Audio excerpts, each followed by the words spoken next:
Bueno, ahora sí, siendo 9 en punto, muy buenos días, ¿cómo están? Damos la bienvenida a todos los miembros de Vistach Latam.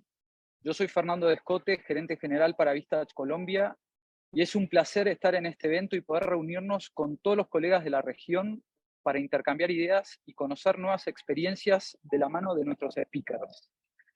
Agradecemos la presencia de nuestro expositor Andrés Hernández, los miembros que integran la mesa redonda, Marcela Zuriz de Argentina, Sebas Moreno de Colombia, Luis Fretes de Paraguay, y a todos ustedes por estar hoy conectados. A continuación los dejo con Rafa Orduz, quien es Char para Vistach Colombia, para que los guíe en este Vistach Latam. Espero que lo disfruten y muchas gracias.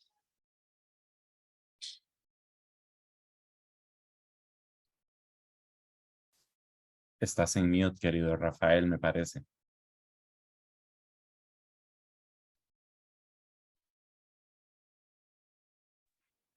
Bueno, gracias, Fernando. Estamos a unos pocos kilómetros en Bogotá, Colombia, y tenemos participantes de Argentina, Uruguay, Perú, México, España, y en fin. Tengo el gusto de presentarles a todos a nuestro speaker invitado, Andrés Hernández. Andrés es el Chief Product Officer de Flexio, una empresa que está localizada en el área metropolitana de Ciudad de México y que brinda soluciones para ayudar a las pymes a gestionar su flujo de efectivo de forma sencilla. Él es quien nos guiará hoy para entender cuáles son las tecnologías claves que permiten facilitar la ejecución de la estrategia de una empresa. Andrés, bienvenido y adelante. Gracias, Rafael, y a todo el equipo. Voy a compartir mi pantalla. Me confirman que todos estén listos para la acción. Es un gran gusto estar con ustedes. Miren que cuando me preguntaba sobre la conversación que queríamos tener juntos, uno encuentra como muchas formas de abordar un tema como lo que es tecnología, en sus distintas maneras, ¿no? La transformación digital y todos estos temas. Muchas de las que más comunes existen es casi como presentaciones que son un glosario, ¿no? O sea, es como un largo tiempo en un glosario temático donde empezamos a decir CEO, metaverso, blockchain, Web 3.0, o sea, como todo un descriptivo. Me reté mucho para poder llevar un espacio por el que quiero que compartamos hoy algunas reflexiones que vinculen particularmente la importancia de entender que el crecimiento poderoso de una compañía está bastante ligado a lo que yo llamo coherencia organizacional. ¿Qué tan potente es la implementación de las decisiones estratégicas que una compañía toma de inicio?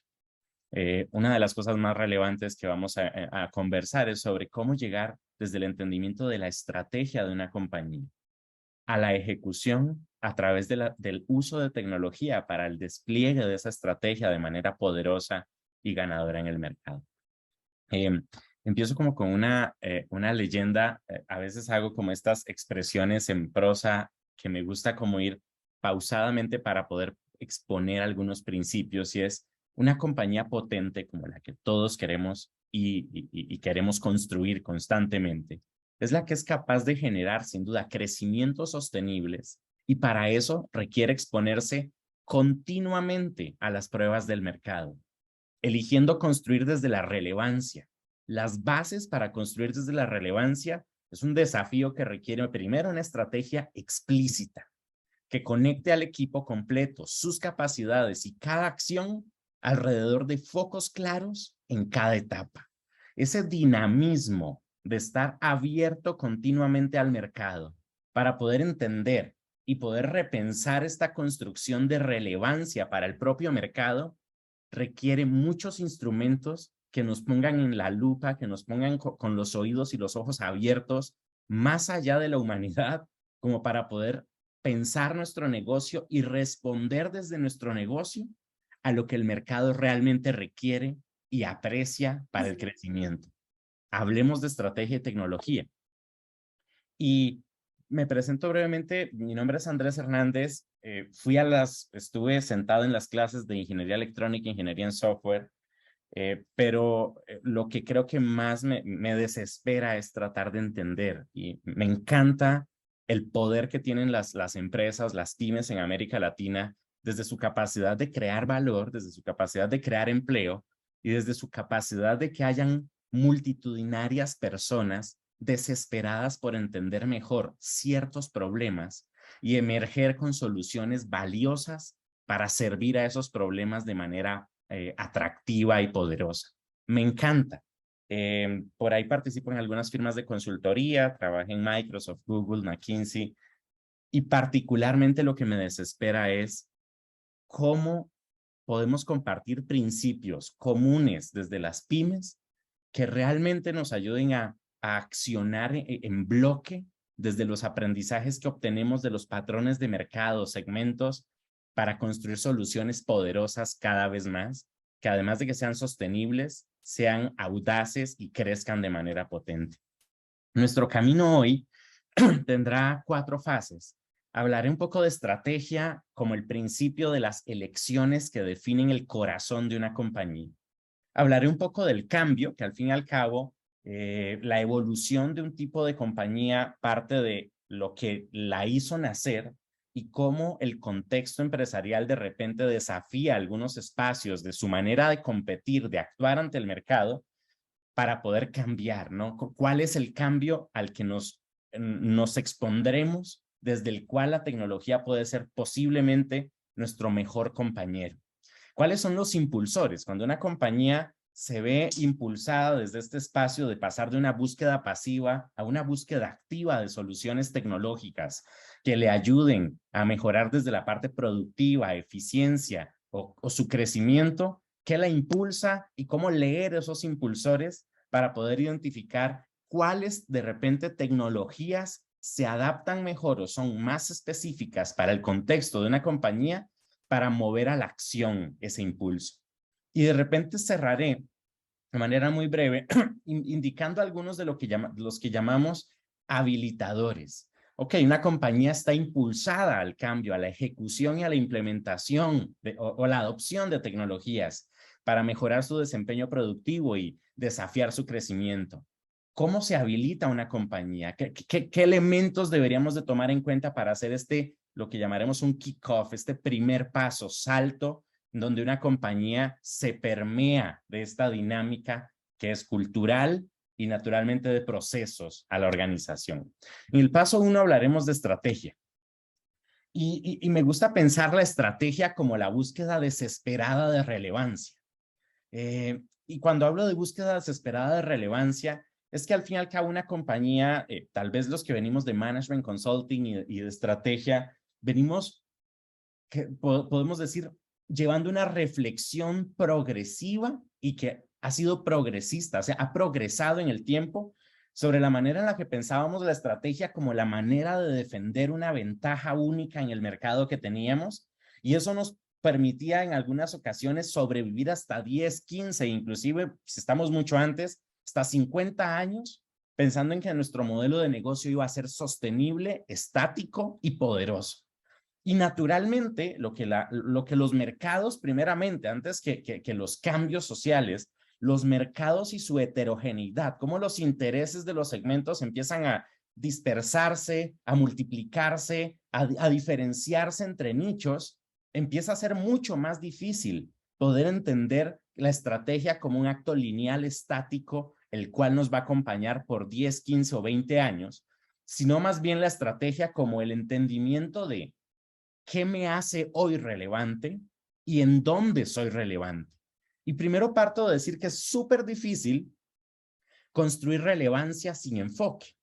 Y es uno de los principios que uno de los autores que me parecen súper interesantes, Cal Newport, aporta, digamos, ante el hecho de decir, es que no puede ser relevante si no hay foco, si no hay enfoque, porque no puede ser relevante para todos. O sea, no puedes elegir ser relevante para todos. Lo que te convierte más bien el intentar ser relevante para todos es en una irrelevancia de repente oculta. Como decir, no estoy claro, ni siquiera sé para quién soy relevante, no sé a quién siquiera preguntarle si soy realmente relevante y poderoso. La estrategia, más allá que un poco lo que ya hemos visto, ¿no? A nivel del management, de decir que estrategia termina siendo buenos planes, actividades, metas, objetivos, evaluaciones. La estrategia, por sobre todas las cosas, lo que no es una gran planeación. Porque muchas veces difuminamos elecciones poderosas de enfoque en un negocio con una gran planeación que nos lleva a un conjunto de actividades que posiblemente nos acercan más a la irrelevancia que a la relevancia decidida al mercado. Estrategia lo pensamos más y me gustaría ponerlo en esta conversación sobre como el arte y la ciencia de entender los problemas de los clientes, alineando las elecciones, lo que una compañía elige alrededor de los beneficios esperados de los clientes. Una compañía, su elección más determinante son las que están enfocadas a servir de manera potente a los beneficios esperados de los clientes de una manera sostenible. Estrategias, las elecciones que una compañía define para servir bien y de manera poderosa a los clientes.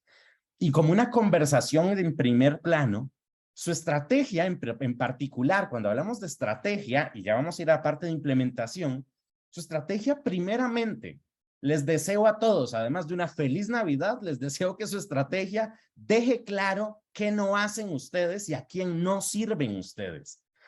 Que su estrategia enfoque la conversación de todo su equipo en todo momento, en un momento del tiempo, en ser valioso y relevante para alguien específico y que todo su equipo sepa para quién deben ser relevantes y para quién deben ser poderosos, entregando los beneficios esperados de una manera que se ajuste su proceso de producto, de customer service, de procesos, de datos, de análisis, a la experiencia deseada por quien sí es su cliente.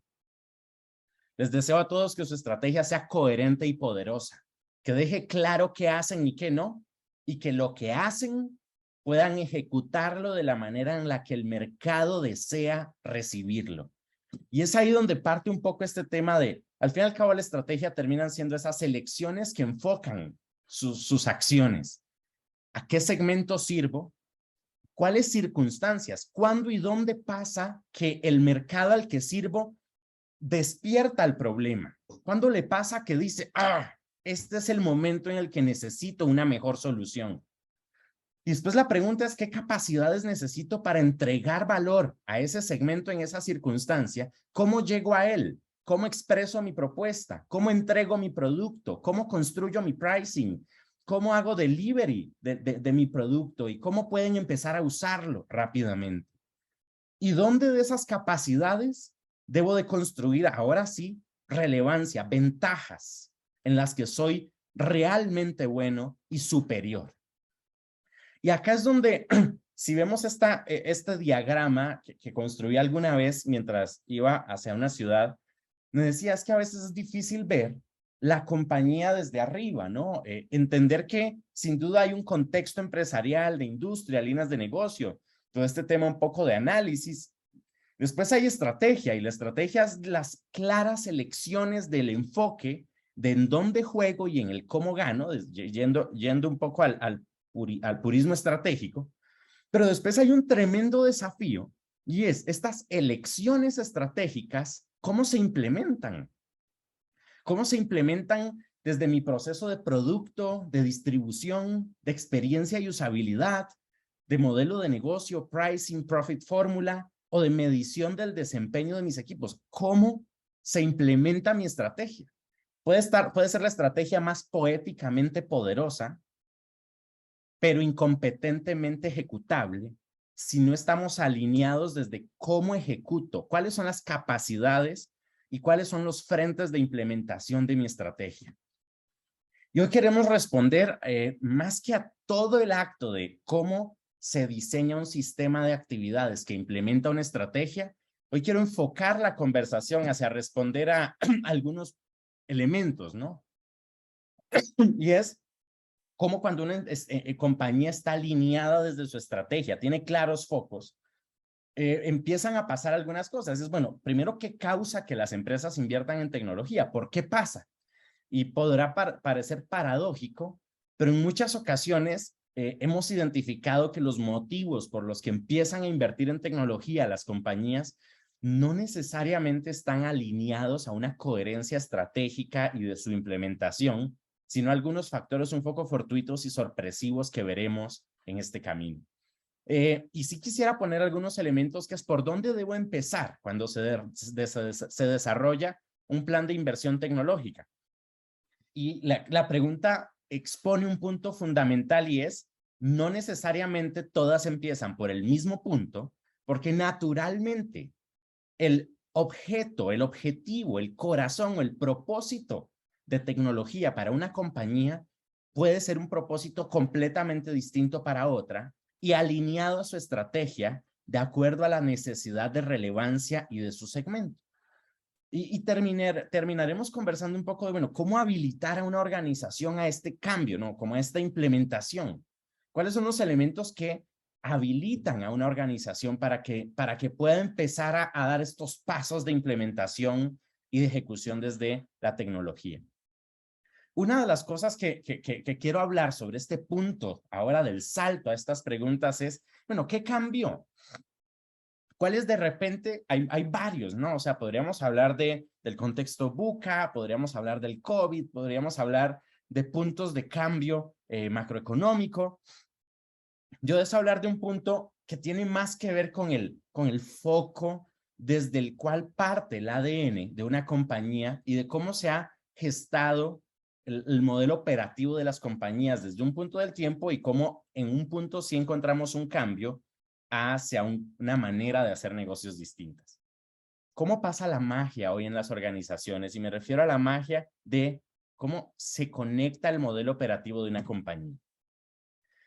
Normalmente, o sea, si pensamos en la historia de una compañía y en la actualidad, naturalmente, generalmente la compañía o la mayoría de las compañías ha nacido de una capacidad muy poderosa de construir producto, ¿no? O sea, como que el génesis de la mayoría de las compañías con las que he trabajado en el mundo parte mucho de una historia, como de esta historia no inspiradora de, no, es que yo empecé esto porque yo sabía hacer X producto y empecé a levantarme a las 5 de la mañana, a acostarme a las 10 de la noche y hacía 10, después hice 100, después hice 1000, después hice 10,000 y después hice 500,000 productos.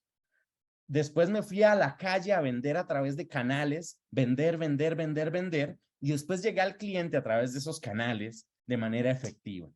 Lo que es un approach poderoso. Sin embargo, hay un gran desafío hacia el momento actual de cómo se comportan las dinámicas de negocio.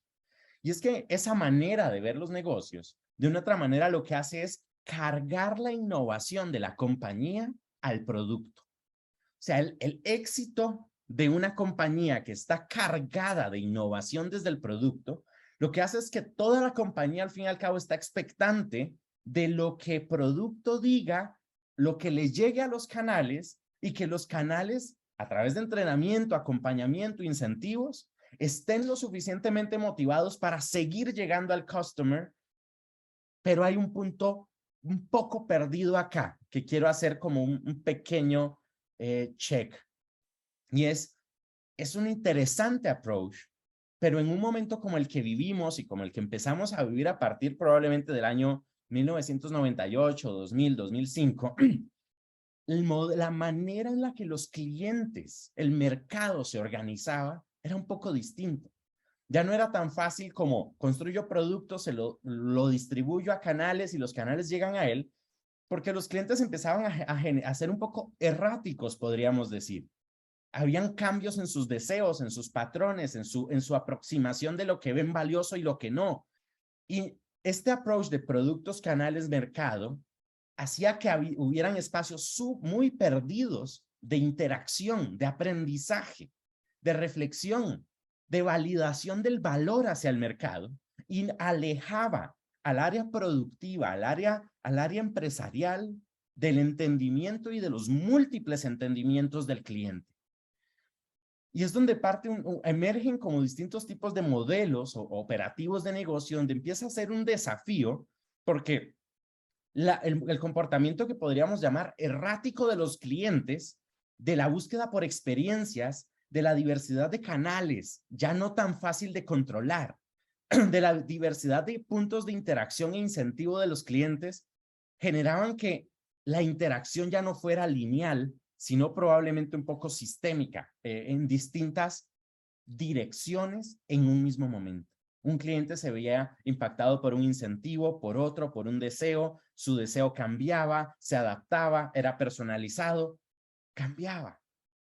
Y esto es donde la innovación, más que centrarla toda en cómo soy creativo con mi producto, la innovación empieza a ser muy desafiada hacia entender que innovar termina siendo cómo entiendo los deseos de progreso, un poco erráticos, podríamos decir, y eso simplemente por decir diversos de los clientes, capturar estos aprendizajes y hacer que mi modelo empresarial responda a poder servir desde los canales, en los momentos y de la manera que el mercado está hablándome. Pero el lado lineal de la ecuación generalmente desarrollaba una conversación lenta hacia el mercado, hacia sus aprendizajes, hacia la interacción y hacia el entendimiento de sus deseos. Y podríamos resumir esto como posiblemente uno de los cambios más poderosos que han habido, más que todos los actos sociales, macroeconómicos, es el desafío empresarial de construir compañías que tienen un pensamiento desde el producto versus compañías que tienen un gran desafío para tener un pensamiento desde el cliente y por ende, desde donde parte su pensamiento, empieza a ser totalmente relevante su modelo operativo y cómo se organizan para servir a estas necesidades. Podemos decir que en un paréntesis de perspectiva, podríamos mirar que hay formas de verlo, ¿no? Una empresa como Google, pues trabaja en Google algunos años, empezaron a tener una aproximación que ellos llamaban micromomentos. Y los micromomentos terminaban siendo como esta manera en la que veían que todo pasaba en un mismo momento. Ya no era un tema de simplemente cuál es el problema que resuelve, sino de a qué momento responde.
Y estos micromomentos básicamente nos ponen en un desafío de respuesta, de dinámica, de interacción y de adaptación hacia cómo servirlos.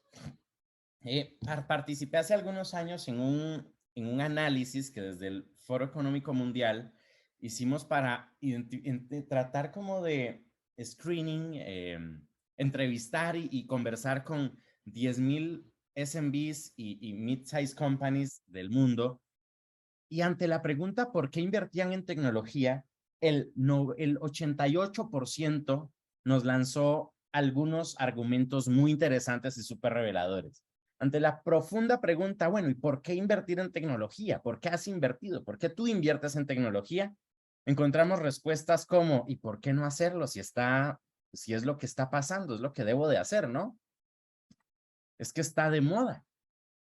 O sea, no puedo estar en una mesa donde no se converse de blockchain y yo no esté haciendo algo de blockchain o de web 3.0 o de metaverso o de algo. Porque me da miedo. Era el principal de ellos. Porque me da miedo quedarme fuera. Porque sé que si no lo hago, algo me va a pasar. Y es donde el reto de este espacio de perspectiva, donde abro y cierro el paréntesis, quiero cambiar este pensamiento de porque sí, porque me da miedo, a entender cuáles son puntos claves por los que realmente una compañía es poderosa, requiere elegir invertir o no en tecnología, en qué tecnologías y para qué objetivo hacerlo. Los motores que provocan que una empresa invierta en tecnología, de las compañías que probablemente cuestionan la decisión de invertir o no, hay 3 motores principales que provocan que una compañía invierta en tecnología. El primero están desafiados a ser más eficientes, eficiencia operacional. Quiero servir mejor a mis clientes, quiero servir a más clientes, quiero mejorar mis procesos, quiero poder tener un proceso más eficiente, disminuir costos, enfocar mejor mi operación. Normalmente este foco de ser más eficientes le habla a los clientes vigentes, está el foco en la mejora, es una rentabilidad creciente a nivel moderado, y generalmente son inversiones que se hacen con la liquidez disponible, con el cash disponible. El segundo punto de foco de atención del por qué una compañía debe o requiere invertir en tecnología es mejorar la experiencia del cliente. Y esto va atado a un concepto que es el Customer Centricity. Ser eficientes es una, ¿no? Es la primera causa. La segunda es necesito entender cómo servir de manera más atenta, personalizada, ágil, con mejores datos y con mejores resultados a mi cliente. Mejorar la experiencia de servicio del cliente. Y la tercera causa, que es la menos común, es nuevos modelos de negocio. Trae ciertos desafíos, y expongo desafíos porque naturalmente porque es la que menos toma como camino la mayoría de las empresas, porque hay un desafío estratégico de canibalizar el propio negocio, ¿no? El nuevo modelo de negocio, naturalmente, si soy capaz de identificarlo, tengo un desafío de tiempo en el que si mi modelo de negocio legacy, vigente, no es exactamente o no se soporta o se refuerza con el nuevo, tengo un momento de disfunción operacional. Hay un ambiente incierto. El foco de nuevos modelos de negocio debe de partir del liderazgo principal, de los dueños de negocios, de los que están en la cabeza ejecutando y dando guías sobre esto. Ahora, hay un gran reto que hay casos no claros sobre qué es un nuevo modelo de negocio y cómo lo pongo en marcha. Y sobre todas las cosas hay un punto importante donde hay un mucho mayor crecimiento de los que crean nuevos modelos de negocio de los que no lo logran. Y veíamos algo en esta investigación que hacíamos y es menos del 10-15% de las compañías ganadoras y que se enfocaban en invertir en tecnología lograban desarrollar nuevos modelos de negocio, pero las que lo hacían tenían rendimientos por lo menos 30% superiores a los que invertían en ser más eficientes y mejores experiencias de los clientes. Es un tema de tiempo, de madurez, de proceso y de entender cómo empiezo, dónde lo hago y cómo empiezo. Y acá es donde, poniendo un poco los focos sobre esto, ¿por qué invierten las empresas en tecnología? Nuevas eficiencias, y acá es donde empiezo a hacer un llamado fuerte hacia ¿dónde hay espacios de oportunidad en sus compañías hacia trabajar desde la eficiencia? Eficiencia en uso de recursos, procesos, cumplir con los objetivos de la empresa, trabajar con pequeñas automatizaciones, no súper complejas, sino que realmente ayuden a un negocio a ser más eficiente. Son focos que de repente no es tan grande la complejidad, son similares a las inversiones tradicionales, van a percibir un valor claro, directo, y es clave para el negocio empezar a trabajar desde dónde están las nuevas eficiencias que yo puedo progresar a través de tecnología. Luego está la experiencia de cliente y nuevos modelos de negocio, e iré una por una. Nuevas eficiencias. ¿Dónde están los espacios de oportunidad de nuevas eficiencias? Naturalmente, uno es la optimización de los canales comerciales. ¿Cómo empezamos a trabajar desde la integración de datos? CRM, tener mejores datos del ciclo comercial, disminuir los ciclos de venta. ¿Cómo empezamos a optimizar el ciclo comercial? Son unas de esas de las eficiencias más relevantes en las que al mediano, corto plazo hay desafíos reales de las compañías del por qué eligen invertir en tecnología. Y hay un enfoque claro, real y determinado hacia el progreso, hacia la eficiencia y hacia la robustez del negocio. Segunda, productividad. En un momento en el que las dinámicas productivas cambiaron tanto, hay unos desafíos fuertes sobre tener herramientas que creen en el ambiente virtual o mixto estas tecnologías que permitan realmente mantener un modelo de productividad, de colaboración y de trabajo en equipo de manera dinámica. Trabajo híbrido. ¿Cuáles tecnologías nos habilitan para poder conectar a nuestros equipos a trabajar de manera relevante, efectiva, conectada, dinámica desde lo híbrido? Y naturalmente, hay un reto de automatización que probablemente viven las compañías un poco más de industria, manufactura o procesos, donde hay retos de automatización de procesos, de datos, de procesos productivos, manufactura y demás. Estos son los 4 focos desde el primer frente de inversión, nuevas eficiencias. Segundo, experiencia del cliente.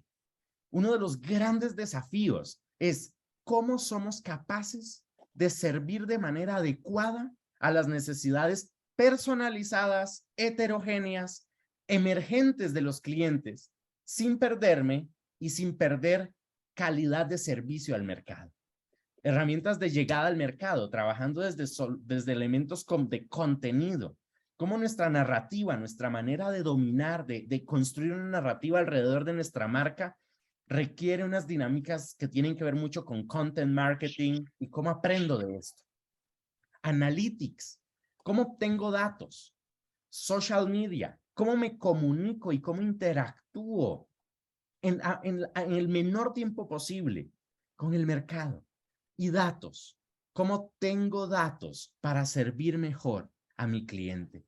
Una de las cosas que conversaba en algún momento con algunos del equipo en Walmart y hablábamos, estábamos en Monterrey y hablábamos sobre qué causa era la pregunta que de una otra manera Amazon esté ganándole a Walmart en algunos frentes y algunas de las conversaciones que decían eran, no, es que lo que pasa es que Amazon es digital y todos decíamos, pero es que Walmart también es digital. El problema no está en si una compañía es o no digital, sino en cómo sirve la tecnología. El gran valor de Amazon no es que sea un marketplace, es que cuando tú llegas a Amazon, Amazon sabe decir qué compraste, hace cuánto lo compraste, recomendarte basado en lo que ya compraste, que de repente está viejo, que compres la otra, o que compres una siguiente versión o un complemento de. Pero si tú llegas a Walmart y le preguntas al cajero, hola cajero, ¿será que recuerda qué marca de arroz compré la última vez? Entonces dirán, ¿what? No tengo la menor idea. No es que una sea tecnológica y la otra no, sino que una utiliza la tecnología para servir mejor a la experiencia del cliente y la otra no necesariamente de manera tan potente. Andrés, nos toca ir redondeando. Claro que sí, y cerramos con nuevos modelos de negocio. Y es donde está la oportunidad de exponer nuevas soluciones, modelos de servicio, de suscripción, cambiar sus modelos de negocio y profit fórmula. para identificar nuevas oportunidades de los deseos del cliente, donde hay mucho poder desde sus datos para servir mejor a nuevos negocios y ganar de manera potente. Estas son las causas por las que las compañías invierten en tecnología y algunas de las tecnologías en las cuales invertir. Me da mucho gusto compartir con ustedes. Espero la presentación tiene mucho contenido que les puede ser muy valioso y estoy a sus órdenes. Muchas gracias, equipo, y atento al panel, Rafael. Muchísimas gracias, Andrés. Ha sido una exposición brillante, muy sugestiva. Y vamos a contar con un panel. Tres empresarios nos van a discutir y van a responder algunas preguntas. En primer lugar, quiero presentar a Marcela Suris, directora de Psicotécnicos Net en Buenos Aires, a Sebastián Moreno Cruz, el CEO de Critter Tech Educación y Orion Immersive Technology en Bogotá, y a Luis Fretes Chinini en Asunción, director y fundador de Protec. Como muy bien lo ha dicho Andrés, las empresas son diferentes, los focos son diferentes, no podemos hacer lo mismo todos, ni mucho menos, y por lo tanto la manera, los habilitantes, los servicios y los clientes son diferentes. Entonces, voy a formular la primera pregunta, ojalá entre 2 minutos y medio y 3 minutos cada uno, para cada uno de los panelistas. La primera es, por favor, cuéntanos un poco de tu empresa y particularmente sobre cómo fue el momento en que pasaste de un pensamiento pasivo sobre el uso de la tecnología en tu negocio al momento en que diste enfoque activo y decidido sobre la aplicación de la misma. ¿En qué área sucedió y qué beneficios recibiste al hacerlo? Marcela, por favor. Bueno, gusto de estar con todos ustedes. Bueno, yo dirijo la consultora Psicotécnicos Net para que entiendan un poco a qué nos dedicamos. Somos una consultora de recursos humanos que nos dedicamos puntualmente a evaluar, a realizar evaluaciones psicotécnicas y de potencial, o sea, a esa etapa dentro de los procesos de selección. Nosotros como consultora entramos en el mercado hace más de 25 años con dos pilares. Uno era la confiabilidad de lo que hacíamos, nos importaba sumamente que los informes que desarrolláramos sean confiables. Y el otro pilar estaba puesto en la agilidad, en poder brindar un servicio con celeridad. Y fuimos ganando mercado con estos dos pilares y también apoyándonos en tener precios competitivos. Así fuimos entrando y ganando mercado los primeros años. Hacia el 2015, a mí me empieza a surgir una inquietud que era cómo poder brindarle el mismo servicio que brindaba a mis clientes, pero a sus poblaciones que estaban físicamente o geográficamente en lugares distantes de donde nosotros operábamos físicamente. Con esta inquietud dije, a ver qué hay en el mercado para responder a esto, porque hasta ese momento lo que hacíamos nosotros era viajar. Viajábamos a Colombia, viajábamos a distintos lugares del interior del país con un montón de pérdida de tiempo en el medio, en traslados y demás. La alternativa en el mercado en ese momento era lo que se llamaba, y estaban recién empezando, los sistemas enlatados, ¿sí? Estos son programas donde se evaluaban tipologías de personalidad a través de cuestionarios apalancados totalmente en la tecnología, donde se preguntaban, digamos, los postulantes hacían sus evaluaciones en la computadora, no había profesionales interviniendo, y se trataba de algoritmos que de alguna forma le decían a los clientes, bueno, en qué tipología estaba esta persona, y el cliente trataba de ver si eso le servía o no, según lo que esté buscando. Una alternativa hubiera sido decir, bueno, nos compramos una licencia y arrancamos con esto. Pero la realidad es que probando los enlatados, viendo cómo se manejaba y demás, lo que veíamos es que perdíamos en lo que tenía que ver con confiabilidad, que era un pilar básico para nosotros, ¿sí?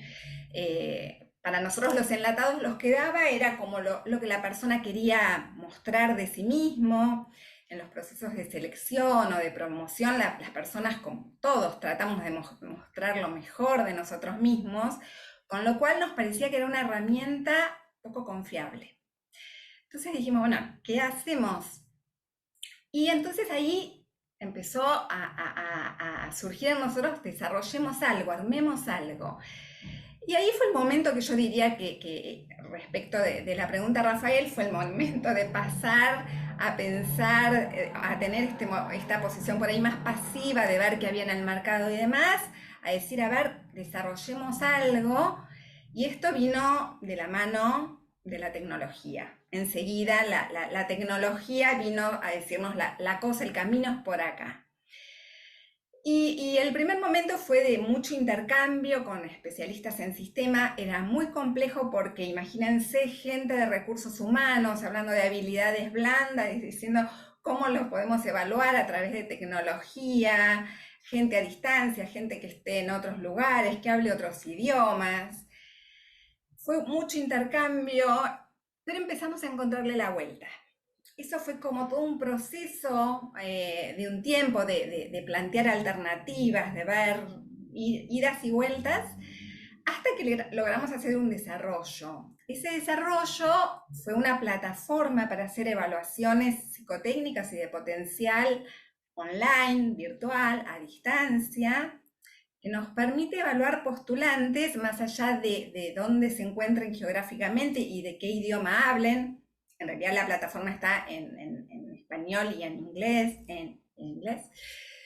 y nos permite traspasar los límites geográficos y los usos horarios, porque permite al postulante hacer su evaluación en cualquier horario, ¿sí?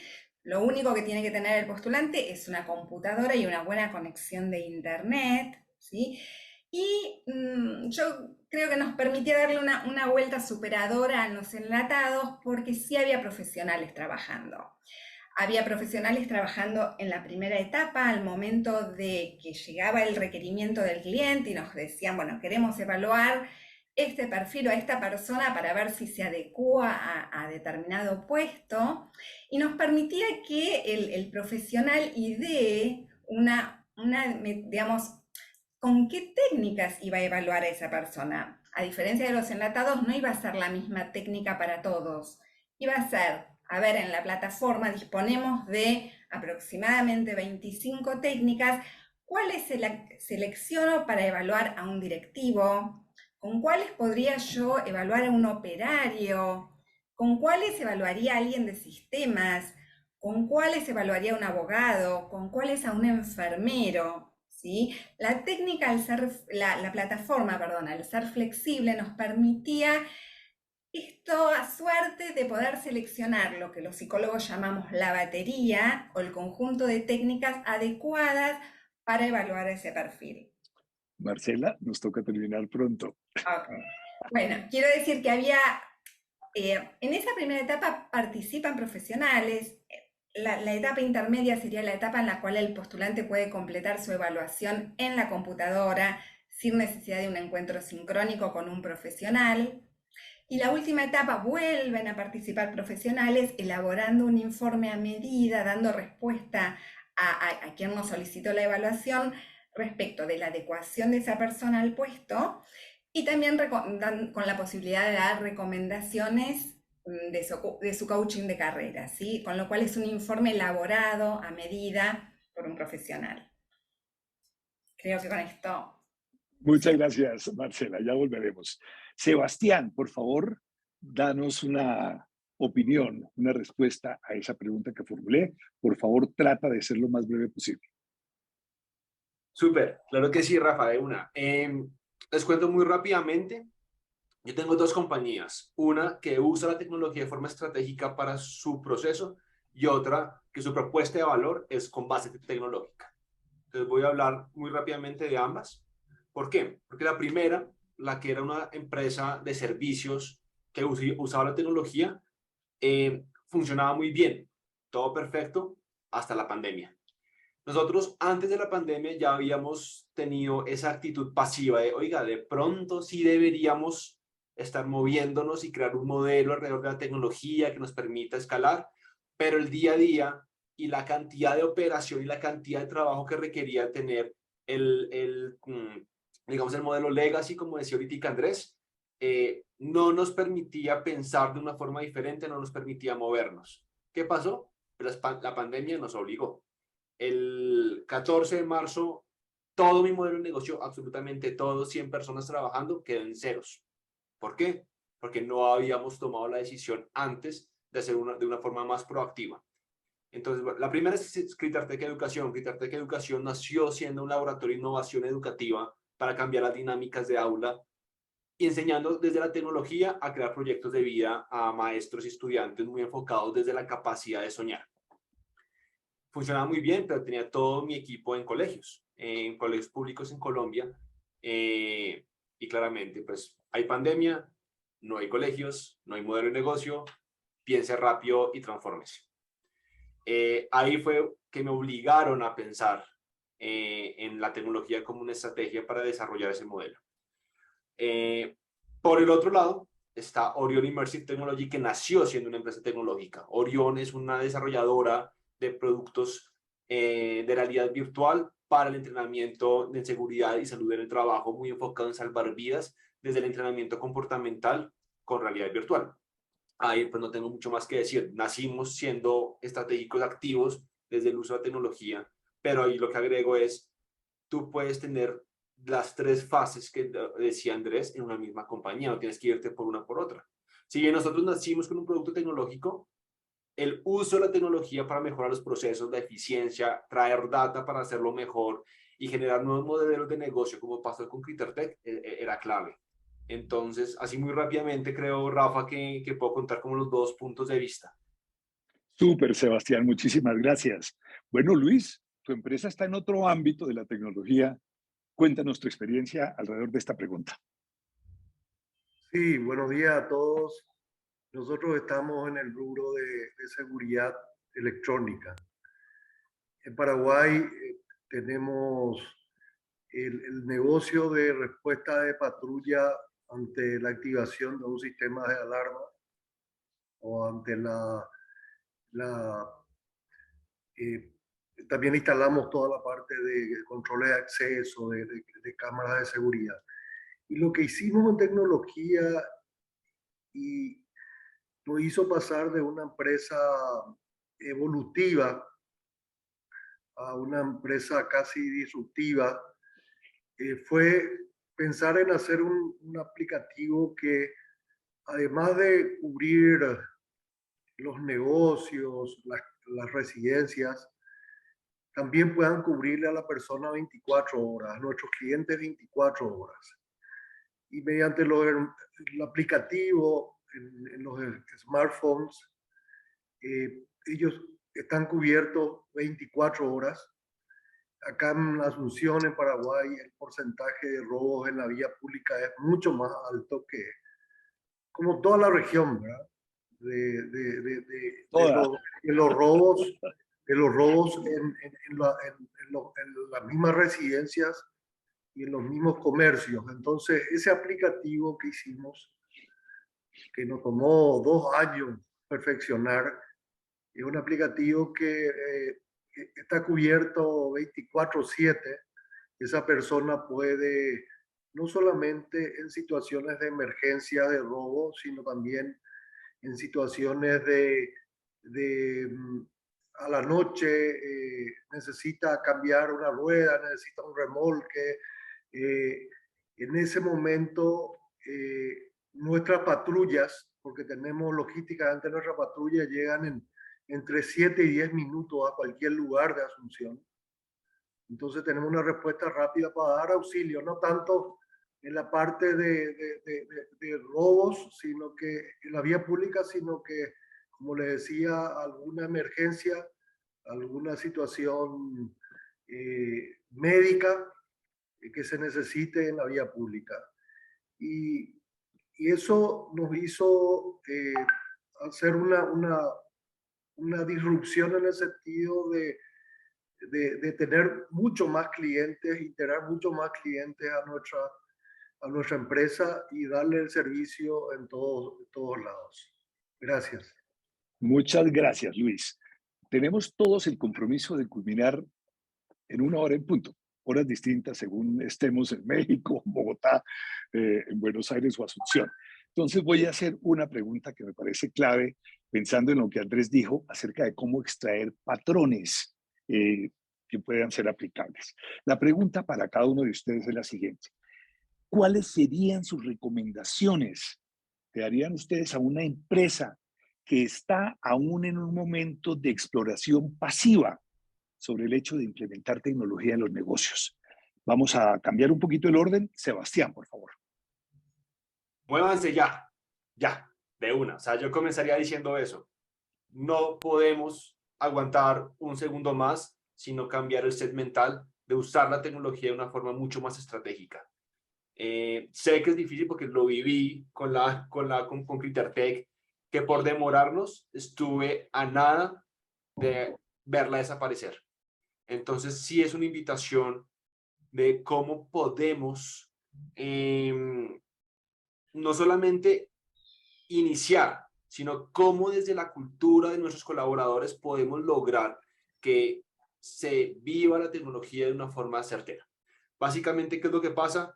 La tecnología trae cambios en los procesos que pueden llevar 10, 20, 30 años usándose, y a las personas no les gustan los cambios.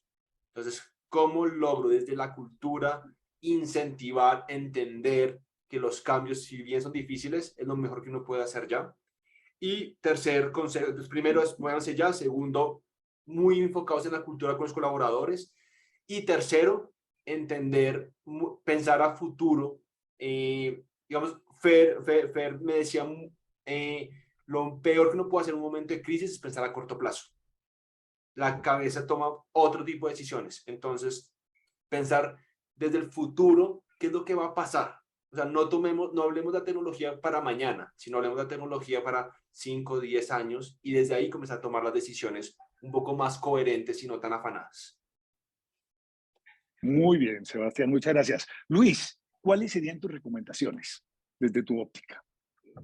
Sí, la primera recomendación es que la tecnología dejó de ser una opción. Uno ya no puede elegir. Y la segunda es que las empresas que no innovan en tecnología, el final de esa empresa está muy cerca. ¿Así? Muy bien. Marcela, Bueno, puedes tomarte tranquila 3 minutos. bueno, por mi experiencia, a mí a lo que me enfrentó la tecnología en el mejor sentido fue a esta frase por ahí un poco trillada, que es pensar fuera de la caja. Cuando yo pude ubicar que tenía que aprovechar la tecnología, pero creando algo novedoso, algo innovador, algo distinto, no aprovechar la tecnología para tratar de replicar formas que por ahí se utilizaban antes, ¿sí? Con la presencialidad. Para mí es como se me abrió una puerta para lo que fuimos desarrollando en la consultora, ¿sí? Otra cuestión, o sea, diría que cuando uno tiene una idea incipiente, ¿no? Y por ahí no es experto en tecnología, hay que, lo que yo digo, amasar o pelotear esa idea con expertos y ver cuáles son los no, cuáles son los sí y capitalizarlos, ¿no?